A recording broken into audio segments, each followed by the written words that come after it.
بسم اللہ الرحمن الرحیم۔ فلسطین کو راکھ کا ڈھیر بنانے والا دنیا کا ظالم ترین ملک اسرائیل خود قدرتی آگ میں راکھ کا ڈھیر بنتا جا رہا ہے۔ اہل علم نے بجا فرمایا ہے کہ چاہ کنرا چاغ درپیش، یعنی دوسروں کے لیے کنواں کھودنے والا خود بھی کسی نہ کسی دن اسی کنویں میں گر جاتا ہے۔ آج یہ بات دنیا کا ظالم ترین ملک اسرائیل پر بالکل صادق آ رہی ہے۔ جیسا کہ اس ویڈیو میں آپ دیکھ سکتے ہیں کہ مظلوم فلسطینیوں کو بے دردی سے مارنے اور ان کے شہروں کو راکھ کا ڈھیر بنانے والا اسرائیل کئی روز سے قدرتی آگ کی لپیٹ میں آ کر راکھ کا ڈھیر بنتا جا رہا ہے۔ آئیے بلا تاخیر ظالم اسرائیل کی تباہی کا منظر اپنی آنکھوں سے دیکھیں کہ کس طرح آج اسرائیل پوری دنیا سے گڑ گڑا کر مدد مانگ رہا ہے اور پورے ملک میں ایمرجنسی نافذ کر رکھی ہے۔ یا فلسطین میں گرتی ہوئی بارش یروشلم سے صرف چند کلومیٹر دور رہ گئی ہے۔ اس وقت آگ کی تازہ ترین صورتحال کیا ہے، آئیے آپ کو تفصیل سے بتاتے ہیں۔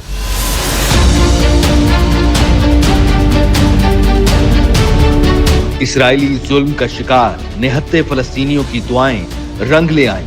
غزہ میں ظلم کے پہاڑ توڑنے والا اسرائیل آگ کے شعلوں میں گھرتا جا رہا ہے اور ان شعلوں سے نکلنے کا کوئی راستہ نظر نہیں آ رہا۔ گزشتہ ایک دہائی میں اسرائیل نے ایسی آتش زدگی کا سامنا نہیں کیا تھا جو اس دفعہ دیکھنا پڑ رہی ہے۔ کئی اسرائیلی آگ کی شدت برداشت نہیں کر پا رہے اور اسپتالوں میں زیر علاج۔ حالات اس قدر ابتر ہو گئے کہ اسرائیل کو اپنی یوم آزادی کی تقریبات کو بھی منسوخ کرنا پڑا۔ آگ کی شدت کا اندازہ اس بات سے بھی لگایا جا سکتا ہے کہ جمعرات کو تل ابیب اور یروشلم کو ملانے والی ایک بڑی شاہراہ کو بند کر دیا گیا تھا۔ آگ نے ڈرائیوروں کو اپنی کاریں چھوڑ کر خوف کے عالم میں بھاگنے پر مجبور کر دیا تھا۔ اسرائیلی عملہ جنگل کی آگ بجھانے کے لیے جدوجہد کر رہا ہے۔ آگ کی لپٹیں اس قدر اونچی اٹھ رہی ہیں گویا ایسا معلوم ہوتا ہے اسرائیل پر وزنی بم گرا دیے گئے ہوں۔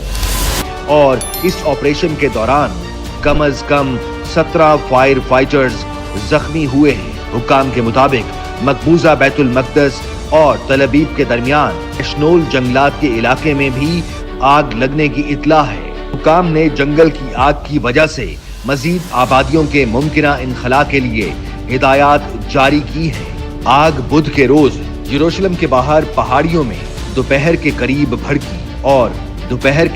بھڑکی اور گرم موسم، خشک حالات اور تیز ہواؤں کے باعث تیزی سے پھیلتی چلی گئی۔ تباہ کن آگ نے دیودار کے جنگلات کو تیزی سے اپنی لپیٹ میں لے لیا۔ یروشلم کے اوپر دھوئیں نے آسمان کو چھپا دیا۔ کئی خاندانوں کو اپنے گھر چھوڑنے کے احکامات جاری کر دیے گئے۔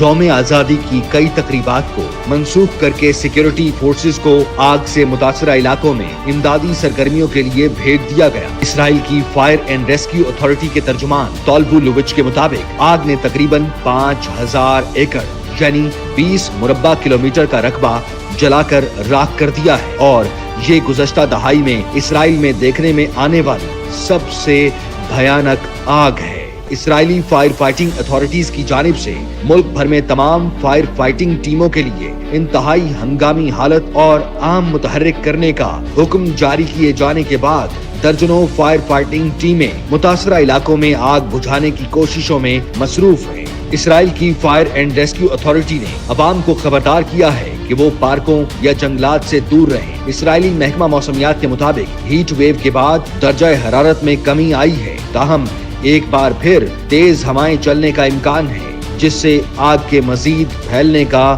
خدشہ ہے۔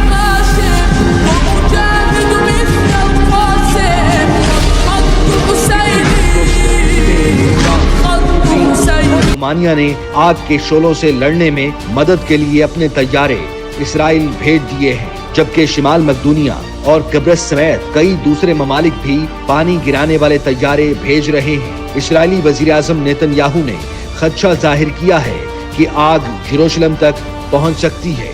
اسرائیلی وزیر اعظم نیتن یاہو نے اعلان کیا ہے کہ یروشلم کی پہاڑیوں میں جنگلات میں آگ لگانے کے شبے میں 18 افراد کو گرفتار کر لیا گیا ہے۔ نیتن یاہو کے مطابق فی الحال 18 افراد کو حراست میں لیا ہے۔ ان پر آگ لگانے میں ملوث ہونے کا شبہ ہے۔ ان میں سے ایک شخص کو رنگے ہاتھوں پکڑا گیا ہے۔ اسرائیلی وزیر اعظم نے زور دیا ہے کہ ان کا ملک آگ پر قابو پانے اور نقصانات کے ازالے کے لیے اپنی پوری کوشش کر رہا ہے۔ اسرائیلی حکومت کے سربراہ نیتن یاہو اور قومی سلامتی کے وزیر بن گوئر نے کمانڈ ہیڈ کوارٹرز میں آگ کی صورتحال کا جائزہ لیا۔ اسرائیل اکثر موسم گرما میں آگ دیکھتا ہے، لیکن اس سال کے شروع میں اتنی شدید آگ غیر معمولی ہے۔ اسرائیل کے بہت سے جنگلات قدرتی نہیں ہیں بلکہ ہاتھ سے لگائے گئے ہیں۔